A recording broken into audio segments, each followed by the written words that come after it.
quiero empezar una serie de sermones que seguramente va a durar todo el año. Y va a ser una serie de sermones acerca del Sermón del Monte. ¿Y sabe por qué el Sermón del Monte?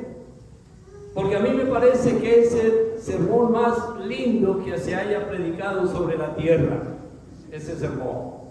El más hermoso de todos los sermones que se ha predicado sobre la tierra es el Sermón del Monte. Esa es mi opinión, no sé usted puede tener una opinión distinta si quiere. Y se encuentra en el libro de Mateo, entre el capítulo 5 y el capítulo 7. Este sermón del monte es el más largo de los sermones. ¿Y sabe por qué es que me gusta tanto y por qué creo que es el más lindo de todos? ¿No tiene usted una idea? Porque fue predicado por un predicador muy especial, el mejor predicador que ha venido a predicar aquí en la tierra, el Señor Jesucristo. Amén. ¿Qué puede haber un predicador mejor que Él? No creo que por más buenos predicadores que hayan existido y que existan ahora, ninguno se puede comparar con el Señor Jesús. Ninguno. En su estilo, en su predicación y de todo en su unción. Porque Él mismo era Dios predicando la palabra de Dios acá. Así que vamos a trabajar sobre el Sermón del Monte. Y el Sermón del Monte contiene, está contenido más bien otra vez entre los capítulos 5 a 7 de Mateo y en otros capítulos de la Biblia, de otros evangelios. Pero vamos a basarnos básicamente en el libro de Mateo, capítulo 5, entre capítulos 5, 6 y 7. Ahora, este sermón fue predicado para los que están en la familia de Dios. Este sermón no presenta el camino de la salvación, no, sino que presenta el camino de la vida justa, las cosas, la vida justa. El Señor asume las personas que escuchen este mensaje conocen ya algo de Dios. Y si no lo conocen, también es bendición para ellos, por supuesto. Pero cuando este sermón es un sermón que nos ayuda a conocer la justicia de Dios. Porque había un contraste grande entre el nuevo mensaje que el Señor Jesucristo predicaba y el antiguo mensaje que traían los antiguos religiosos que habían en ese tiempo. Si usted lee bien la Biblia, el Señor Jesús habla mucho en contra de la religiosidad, en contra de los fariseos, los saduceos, los escribas, que tenían una religiosidad, pero no parecían muy religiosos, muy santos, pero no lo eran realmente, no lo eran. Entonces contrasta el mensaje del Señor Jesucristo, el camino nuevo, la nueva enseñanza con el antiguo sistema que tenían los escribas y los fariseos. Así que es una parte muy interesante de este mensaje. Es una de las enseñanzas entonces mayores del Sermón del Monte. Allí se puede ver detallado el mensaje del arrepentimiento al incrédulo. Es muy importante porque el arrepentimiento es la base. Sin arrepentimiento no puede haber salvación. Para que una persona conozca a Dios y se salve, lo primero que tiene que hacer es arrepentirse. Si no se arrepiente, no puede llegar a nada. Así que la primera base del camino a Dios, la enseñanza mayor del Sermón del Monte, es llamar a la persona al arrepentimiento, al incrédulo. Para los cristianos, entonces, para nosotros, el Sermón del Monte es la revelación más hermosa, la detallada de la justicia de Dios. ¿Amén? Entonces vamos a orar para tener este tiempo y en estos 25, 30 minutos que nos quedan vamos a desarrollar algo sobre el Sermón del Monte. Por ahora les dije, son muchísimos los temas que existen en este sermón. Vamos a tratar el primero en esta tarde. Padre, te damos gracias por tu palabra, Señor, y damos gracias, Padre mío, porque nos das la oportunidad de escuchar, de aprender de ti, Señor. Te damos gracias porque eres nuestro Dios, que sin ti, Señor, no hay bendición, porque no puede haber bendición si no está tu presencia entre nosotros. Por eso te damos gracias, porque sabemos que tú estás aquí. Ahora, Padre, pedimos que tú unjas este lugar, tu presencia se note en este lugar, tú que controles este ambiente des las palabras, Señor, que necesito hablar, que no sean mis palabras, sino tus palabras a través mío, que uses, Señor, a este siervo inútil, Padre Santo, que lo único que quiero hacer, Padre, es tratar de predicar tu palabra, pero no puedo hacerlo, Señor, si tú, Dios, no estás conmigo. Yo sé, Padre Santo, que tú me has dado este mensaje, y por esa razón me atrevo a predicarlo, y con humildad te pido tu unción, Padre Celestial. Como también te doy gracias, Padre Celestial, porque yo sé, Padre mío, que tú diriges y bendices a cada uno de aquellos que te oyen y te buscan de verdad. Por eso, Padre, te doy gracias esta tarde por la bendición maravillosa que nos das de ser tus hijos. Ahora, Padre, voy a hablar tu palabra. Ayúdame, Señor, en el nombre de Cristo Jesús. Amén. Amén. Entonces, nuevamente digo, el Sermón del Monte para los cristianos es una revelación tremenda de la justicia de Dios. Y comienza, vamos a mirar los primeros versículos del capítulo 5 del libro de Mateo. Ahí hay lo que llaman las bienaventuranzas.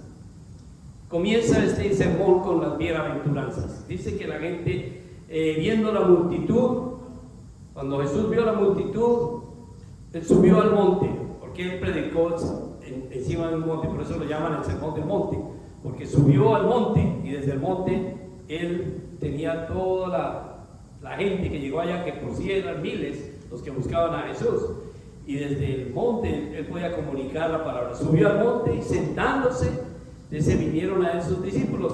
Entonces, abriendo su boca, les enseñaba diciendo: bienaventurados los pobres en espíritu, porque de ellos es el reino de los cielos. Bienaventurados los que lloran, porque ellos recibirán consolación. Bienaventurados los mansos, porque ellos recibirán la tierra por heredad.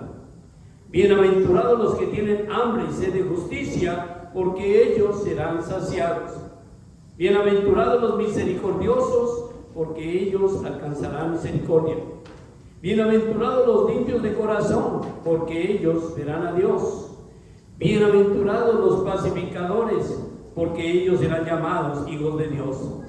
Bienaventurados los que padecen persecución por causa de la justicia, porque de ellos es el reino de los cielos. Bienaventurados sois cuando por mi causa os vituperen y os persigan y digan toda clase de mal contra vosotros mintiendo. Gozaos y alegraos, porque vuestro galardón es grande en los cielos, porque así persiguieron a los profetas que fueron antes de vosotros. Podemos dejar hasta ahí esta lectura en esta parte. Y como ustedes pueden darse cuenta, el Señor, abriendo su boca, le enseñaba a los discípulos. Por eso digo que este sermón es para aquellas personas que quieren ya conocer algo de Dios.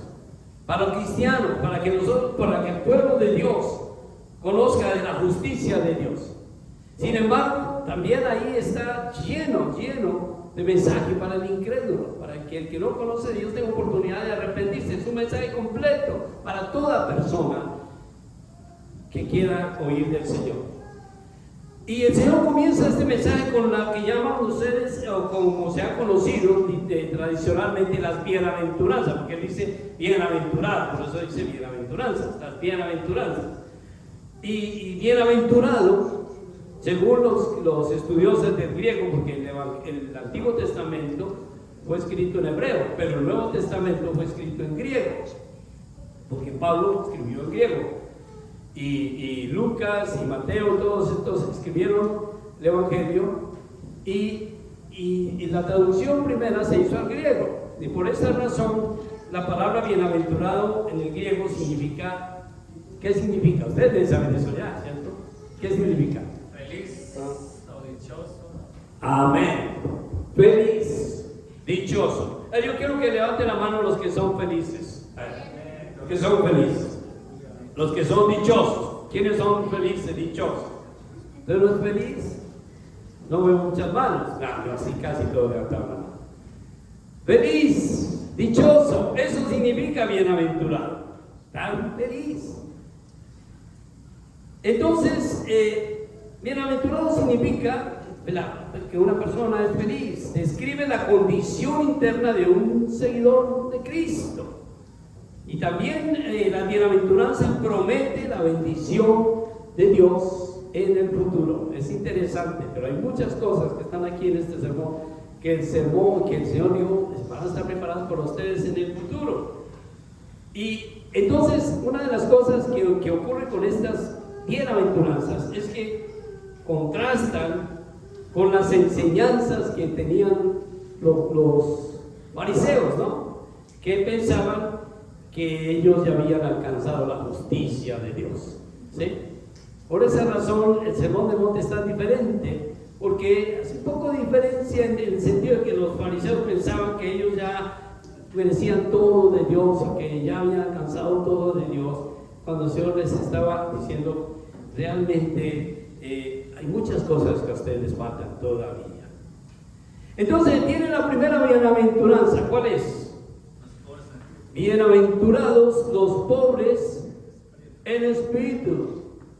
¿Por qué? Porque de ellos es el reino de los cielos. Usted va a ver las bienaventuranzas, siempre va a encontrar algo. Bienaventurado tal persona por esto. Esas 8 bienaventuranzas traen algo, una bendición especial. Y los pobres en espíritu, dice, para ellos, bienaventurados los pobres en espíritu, porque de ellos es el reino de los cielos. Entonces, esta primera de las 8 bienaventuranzas que nuestro Señor nos enseñó, es la primera de las 8. Bienaventurados los pobres en espíritu. ¿Quiere saber cuál es la primera bienaventuranza? Bienaventurados los pobres en espíritu. ¿Por qué? Porque de ellos es el reino de los cielos. Entonces, ya que la palabra bienaventuranza, otra vez digo, en griego significa feliz, significa dichoso, es importante entonces establecer que las bienaventuranzas nos presentan un contraste entre la felicidad según Dios y la felicidad según el mundo. ¿Sí? Es muy importante mirar eso de la felicidad. Hay muchas personas que piensan que el mundo ofrece muchas cosas, y cuántos piensan, yo sería muy feliz si tuviera una moto de esa Harley Davidson de 1000 centímetros cúbicos y poder salir a caminar y a pasear. ¿Cómo sería yo feliz por eso? O porque ¿cómo sería feliz si tuviera un carro último modelo, ¿no? Y tuviera mucho dinero o tuviera muchos bienes. Algunos confunden la felicidad con las cosas materiales, y las cosas materiales nunca le han dado felicidad a la gente. Al contrario, a veces le han hecho más infeliz de lo que son. Entonces, el mensaje de las bienaventuranzas es un contraste entre la felicidad que Dios quiere dar y la felicidad que el mundo da. El mundo da una felicidad, pero es muy parcial, muy real, y a la larga muy engañosa. Entonces, el otro aspecto a considerar en el estudio de las bienaventuranzas es que nos presenta la diferencia entre un cristiano y un incrédulo. Siempre va a haber usted una diferencia ahí entre un cristiano y una persona que no conoce o que no quiere saber de Dios. Es decir, es una descripción del carácter cristiano que inevitablemente contrasta con el carácter del mundo. El carácter del cristiano debe ser bien diferente al carácter de un incrédulo, de una persona que no conoce de Dios. Por eso estuvimos predicando hace poco un mensaje que dice que por sus frutos los conocerán, ¿sí? Es fácil conocer un cristiano, es fácil. ¿Por qué? Por lo que produce, por lo que da, por lo que se ve en él. Entonces es fácil conocerlo. Entonces, para entender esta primera bienaventuranza debemos descartar algunas ideas erróneas acerca de lo que significa ser pobre de espíritu. ¿Qué es el pobre de espíritu? ¿Qué es el pobre de espíritu? Porque la palabra de Dios dice bienaventurados los pobres en espíritu. ¿Y qué es un pobre de espíritu? ¿Qué piensa usted que es? ¿O quién no es para ser un pobre de espíritu? Podemos decir que no es alguien que tenga baja estima. Un pobre espíritu no es alguien con baja estima ni una persona callada o introvertida, ¿no? Hay muchas de esas personas allá. ¿Usted no ha visto personas así que son callados, introvertidos, que no hablan con nadie? Y algunos de ellos dicen un pobre de espíritu. No, no es un pobre de espíritu, es una persona que es callada. Pues no tiene nada que ver con la pobreza espiritual. No puede ser pobre de espíritu y ser lleno de alegría y que parece que desborda en cosas, ¿sí? Pero un pobre de espíritu en ninguna manera es una persona con baja estima o con o introvertida, ¿sí? Tampoco se refiere a las personas que sufren, que son oprimidas, que son rechazadas, que son abusadas. Sí, es cierto que da lástima a personas así, pero eso no las hace pobres de espíritu. Pronto sí hay muchas personas que desgraciadamente han sufrido por situaciones que tal vez ustedes conocen y por cosas que han pasado, por opresiones que han vivido, por rechazos que han tenido, por abusos que han sufrido. Y sí ha pasado, pero eso no las hace en esa categoría tampoco de que son pobres de espíritu. En otras palabras, el hecho de que sufran, que sean oprimidas, abusadas, no dice ya merecen el reino de Dios, ya pueden ir allá. Porque para ir al reino de Dios se necesita algo diferente. Esta mañana aprendí un mensaje en Chicago sobre cómo es el reino de Dios. Y el reino de Dios es un lugar muy especial, hermano. Yo me pongo a pensar, es el lugar donde Dios está. Entonces allá, ¿quién va a ir allá? Tiene que ser alguien muy selecto, porque va a estar, es Dios allá el que va a reinar, el que va a hacer todo, el que va a gobernar. Entonces nosotros no vamos a cualquier lugar. El reino de Dios, el que pertenece, el que va a ir al reino de Dios, eso es como la aventura más emocionante de su vida. Por eso los cristianos estamos esperando ese momento, porque es el lugar donde Dios nos espera a nosotros. Aquí esto apenas estamos de paso.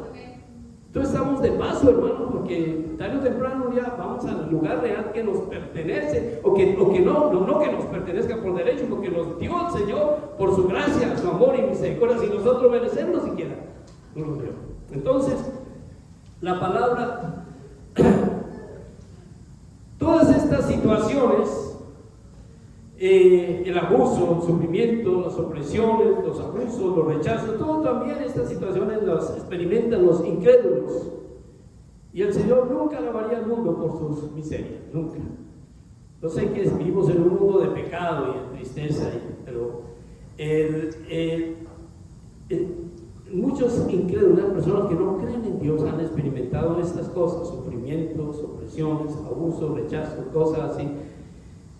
Y no nos hace eso merecedores del reino de Dios. Entonces la palabra pobre nos da la idea, interesante esa parte, ¿no? También la palabra pobre da la idea de un mendigo, de un pordiosero, de un desamparado, ¿no? Tampoco eso es, el hecho de ser mendigo, el hecho de no tener ninguna posesión, ser un pordiosero, ser un joven, eso no me da a mí, ya no me hace pobre de espíritu. No, simplemente también esa persona necesita buscar a Dios si quiere entrar al reino de Dios. Necesita ser un verdadero pobre de espíritu. Entonces, pobre de espíritu, ¿qué es una persona pobre de espíritu? ¿Quién es?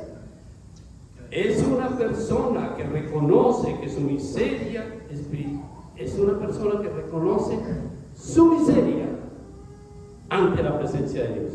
¿Qué piensan ustedes? ¿Sí? ¿Es una buena definición? Pobre de espíritu, entonces, es una persona, cualquiera persona, sea rico, sea pobre, sea joven, sea abusado, sea sufrido, sea oprimido, sea rechazado, cualquiera que sea, es una persona que reconoce su miseria espiritual delante de Dios. Eso es un pobre de espíritu. Yo creo que es una buena definición. ¿Sí? ¿Qué les parece? Entonces, pobre de espíritu es quien sabe que está arruinado espiritualmente cuando está sin Dios. Ese también puede ser otra buena definición. Es una persona que sabe, conoce su ruina espiritual y que necesita desesperadamente de Dios. Es quien está desprovisto de toda virtud y reconoce su pobreza total ante el Señor, pobreza espiritual ante el Señor. Se refiere a la profundidad, a la profunda humildad de reconocer la absoluta bancarrota de sí mismo cuando estamos apartados de Dios. Amén. Amén. Todos los pobres en espíritu, una persona pobre de espíritu exhibe una genuina, ¿sabe qué es genuina? No, una real humildad, y está despojado de orgullo.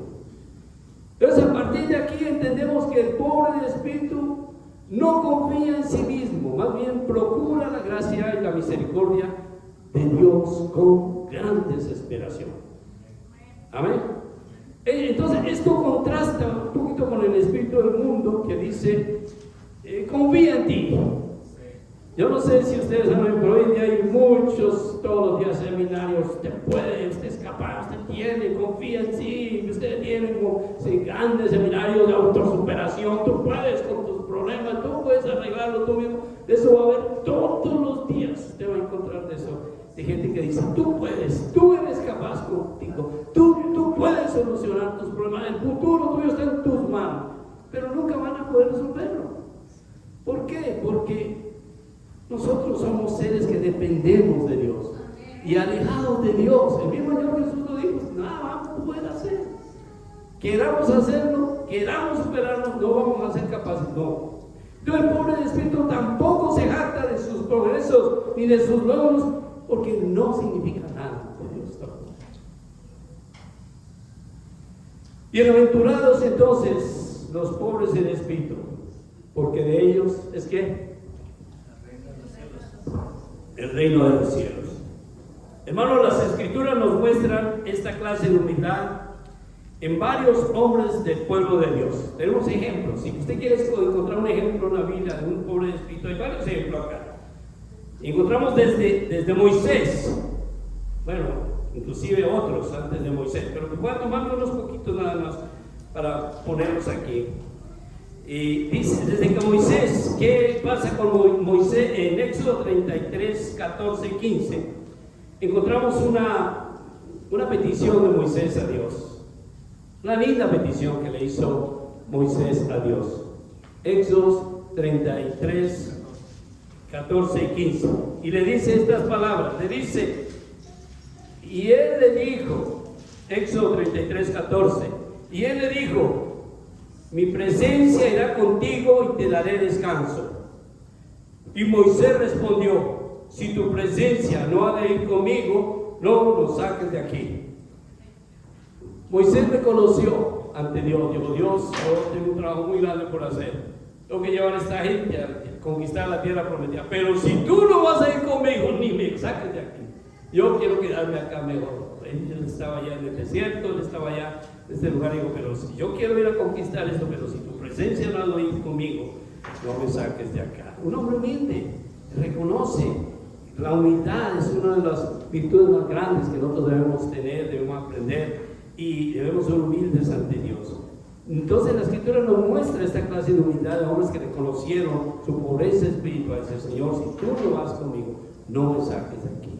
Si tú no me vas a ayudar, Señor, por favor, yo quiero ir, pero si tú no vas conmigo, yo no puedo, yo no quiero estar siempre contigo. Otro de los hombres que yo veo que tuvo una gran, bueno, ustedes saben qué hizo Moisés. Moisés es un gran legislador, un patriarca impresionante, uno de los hombres más importantes en la Biblia.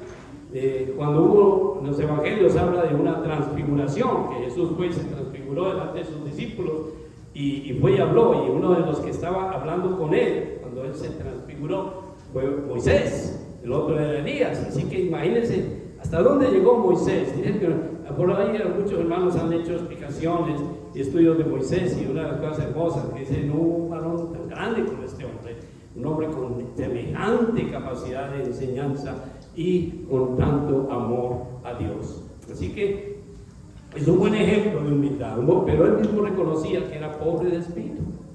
Sí, él reconocía, Señor, si tú no vas conmigo, mejor no me saques de acá.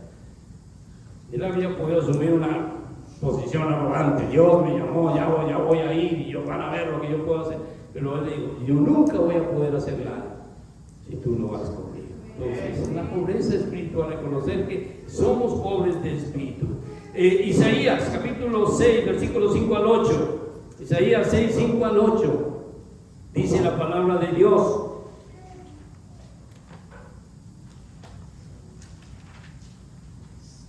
Isaías 6, 5 al 8. Dice, entonces dije, ay de mí que soy muerto, porque siendo hombre inmundo de labios y habitando en medio del pueblo que tiene labios inmundos, han visto mis ojos al Rey Jehová de los ejércitos. Y voló hacia mí uno de los serafines, teniendo en su mano un carbón encendido, tomado del altar con unas tenazas, y tocando con él sobre mi boca, dijo, he aquí, esto tocó tus labios, y es quitada tu culpa y limpio tu pecado. Después oí la voz del Señor que decía: ¿a quién enviaré y quién irá por nosotros? Entonces respondí yo: heme aquí, envíame a mí. ¿Sabe? Isaías fue uno de los profetas más prominentes.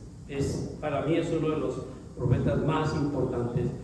Y algunos, he oído algunos predicadores que lo llaman el profeta evangélico, porque habla más del evangelio en el libro de Isaías que en otras partes de la misma Biblia, siendo que el evangelio todavía no había llegado al mundo, porque Jesús no había nacido todavía, pero Isaías contiene todas las enseñanzas que tiene este libro acerca de Jesús, son impresionantes. Isaías mismo reconoció, dijo: Señor, yo soy un hombre inmundo de labios. Yo reconozco, Señor, que yo no merezco siquiera que tú me llames. Ay de mí, que mis ojos, porque Isaías habían visto, dice: ay de mí, Señor, que soy muerto, porque siendo hombre de labios inmundos, habitando en medio del pueblo de labios inmundos, han visto mis ojos al Rey Jehová de los ejércitos. Isaías tuvo una visión y vio a Dios. Y dijo: ya me voy a morir, ya yo no voy a poder vivir más, porque yo soy un hombre malo, yo reconozco mi pobreza espiritual, no merezco siquiera esto. Y dijo el Señor: mira, yo estoy aquí. Dice: con unas brasas de la tarde el Señor, con unas tenazas, tomó un carbón encendido y tocó sus labios, enseñar de quitar su culpa y quitar su pecado. Y dijo: tú vas a ir, Isaías, a predicar. Y por eso dijo: heme aquí, envíame a mí, Señor, aquí estoy, ya estoy listo para predicar tu palabra. Un hombre humilde, un hombre sencillo, un hombre que reconoció su pobreza espiritual. Interesante, capítulo 5, versículo 8, libro de Lucas. Hay otro que yo quiero que miramos rápidamente, de ejemplos de pobreza espiritual, ejemplos de personas que necesitan y que necesitamos aprender de ellos un poco. No que sean el ejemplo mayor, pero son personas que dieron y demostraron su pobreza espiritual. Lucas 5:8. Viendo esto, Simón Pedro cayó de rodillas ante Jesús diciendo: apártate de mí, Señor, porque soy hombre pecador. Pedro, yo no sé si ustedes han oído quién es Pedro, pero Pedro fue el apóstol, uno de los principales apóstoles. En el capítulo 16 de Mateo mismo, habla de que el Señor dijo a Pedro: tú eres Pedro y sobre esta roca voy a edificar mi iglesia. O sea, Pedro recibió una comisión que ninguno de los apóstoles recibió, y comenzar la iglesia. No era una empresa fácil.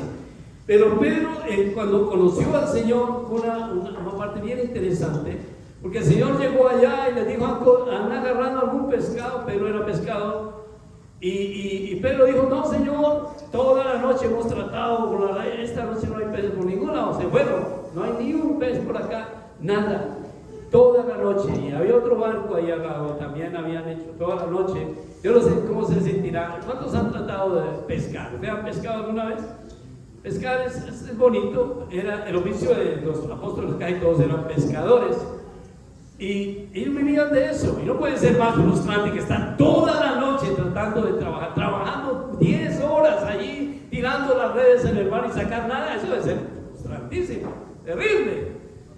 Y ya decía esto: no, ya qué vamos a hacer, cómo vamos a pagar las deudas, cómo vamos a hacer para solventar las necesidades, porque sin producción, pues, ¿qué vamos a llevar? ¿Cómo vamos a hacer para alimentar a nuestra familia? Debe haber mucha preocupación. En esas llegó el Señor y les dijo: no han pescado nada, no han agarrado nada. Dice: ¿por qué no tiran las redes a este lado, a la derecha? Dijo: pero Señor, toda la noche lo hemos hecho, hemos tirado allá, a todas partes, pero en tu nombre, si tú dices que lo haga, yo lo voy a hacer. Y tiraron las redes, hermano, y dice la Biblia que sacaron tantos peces que hubo en esa partecita nomás, sacaron tantos peces y saque peces que llenaron el barco donde estaba Pedro pescando, y el otro barco también lo llenaron, y ambos estaban hundiendo de la cantidad de peces que cayeron, que agarraron. Cuando Pedro vio eso, entonces cayó de rodillas frente al Señor y le dijo: Señor, apártate de mí, porque soy un hombre pecador. Reconoció su pobreza espiritual delante de Dios. Apártate de mí, Señor. Y el Señor le dijo: tranquilo, Pedro, de aquí en adelante vas conmigo, vas a ser un pescador de hombres. Ya no vas a pescar más peces, vas a pescar hombres. Te voy a mandar a predicar mi palabra. Entonces, hermoso, cuando reconocemos nuestra pobreza espiritual, podemos convertir en un instrumento de Dios para su gloria. Amén. Otro ejemplo bonito que encontramos es el ejemplo de Pablo, Hechos capítulo 9. Dice allí la palabra de Dios en Hechos capítulo 9. Dice que Pablo, respirando amenazas y muerte contra los discípulos del Señor, vino al sumo sacerdote y le pidió cartas para las sinagogas de Damasco, a fin de que si hallase algunos hombres o mujeres de este camino, los trajese presos a Jerusalén. Estoy leyendo Hechos capítulo 9, versículo 3.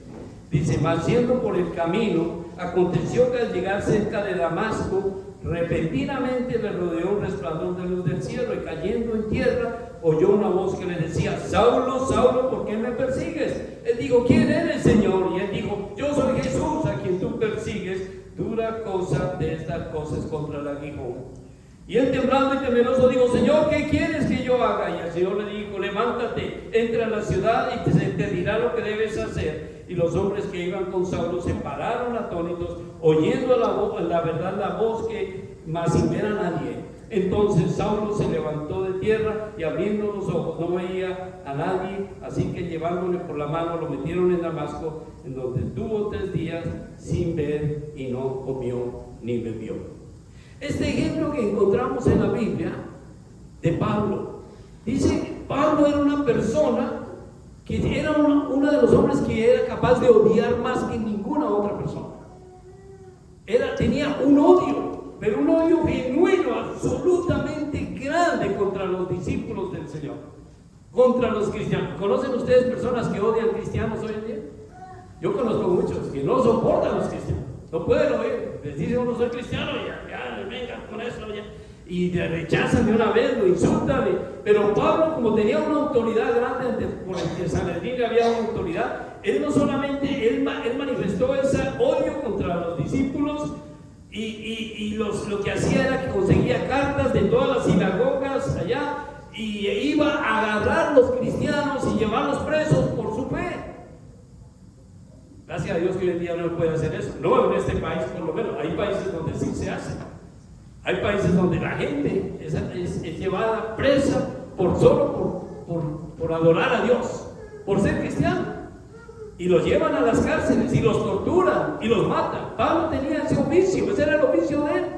Llevaba carta y respirando amenaza. Dice que los judíos estaban tan tranquilos porque decían: tenemos un aliado grandísimo que va a acabar con los cristianos, ¿para qué nos preocupamos? Estaban tan felices porque Pablo era una amenaza contra los creyentes. Pero yendo por el camino a Damasco, dice la palabra de Dios que una luz del cielo, un resplandor del cielo lo rodeó, y cayó al cielo, cayó a la tierra, y una voz del cielo le dijo: Saulo, Saulo, ¿por qué me persigues? Entonces Saulo dijo: ¿quién eres, Señor? Dijo: yo soy Jesús, porque tú estás persiguiendo. Y en ese momento Pablo bajó su guardia y reconoció que era el hombre más pobre en espíritu de todo el mundo. Porque él le dijo: Señor, ¿y qué quieres que yo haga? Cuando él le dijo esas palabras, solamente dijo: Señor, yo ahora me doy cuenta mi horror. Ahora sé lo malo que yo hice. ¿Qué quieres que yo haga? Y el Señor le dijo: levántate, Pablo, entra en la ciudad y yo te voy a decir lo que debes hacer. Te voy a demostrar cuánto es necesario que sufras por mi nombre. Que él no se iba a convertir en cristiano para pasarla bien y para estar de culto en culto, feliz, contento y aplaudido por todos. El Señor le dijo: te voy a demostrar, Pablo, cuánto es necesario sufrir por mí. ¿Cuánto vas a sufrir? Y con esa advertencia y todo, Pablo dijo: no importa, de aquí en adelante sigo con el Señor. La conversión de Pablo fue tan genuina y desde ese día empezó a predicar a Cristo. Desde ese mismo día. Y él decía eso siempre: yo antes perseguía al pueblo de Dios, antes perseguía a Cristo, pero ahora lo predico, ahora sé que Cristo es la única verdad, porque yo era el más miserable de todo, era como un abortivo, era lo peor, pero reconocí eso ante Dios, reconocí esa pobreza espiritual ante Dios, y ahora soy hijo de Dios. Y qué bendición. Si usted lee, hermano, lo que hizo Pablo hizo cosas que que usted jamás se ha podido imaginar lo que puede hacer un hombre cuando está dependiendo de Dios solamente. La mitad de la Biblia la escribió Pablo, la mitad del Nuevo Testamento, la Biblia del Nuevo Testamento, la escribió Pablo, y tenemos los mejores ejemplos en la Biblia de hombres que han sido capaces de reconocer su pobreza espiritual. Entonces, ya para terminar, hermanos, los dueños del reino de los cielos son aquellos que reconocen su pobreza espiritual y que sin la ayuda de Dios jamás podrán lograr nada, incluyendo a estos hombres que acabo de hablar y tal vez todos los que estamos aquí. Todos ellos reconocieron su miseria espiritual, todos ellos fueron hombres humildes, dependientes de la gracia divina. Ellos eran pobres en espíritu. Pero la bienaventuranza entonces termina con la promesa más hermosa de todas esas promesas. Bienaventurados los pobres en espíritu, porque de ellos es el reino de los cielos. Así que, es decir, que solo aquellos que entienden su condición de pecado, que saben que son pecadores, entienden su ruina espiritual, son quienes, aquellos que se acercan humillados a Dios con genuino arrepentimiento para ser recibidos en el reino de Dios. Ellos son los pobres en espíritu. Entonces, o sea, para ser pobre espíritu se requiere todo esto, humillarse ante Dios, como lo hizo Pablo, como lo hizo Pedro, caer de rodillas ante el Señor, con un genuino, verdadero arrepentimiento. Por les decía cuando comencé el mensaje, sin arrepentimiento no puede ser un pobre espíritu, porque es el primer paso para llegar a reconocer que necesita a Dios. El reino de Dios solo van a llegar aquellos entonces que reconozcan su pobreza espiritual. Reconocer que sin Dios no somos nada y que definitivamente necesitamos de Él para existir, y reconocer que somos pobres de espíritu. A nosotros los creyentes, los que conocemos a Dios, esa convicción nos debe hacer aún más humildes, hermanos, sencillos, dependientes cada día de Dios.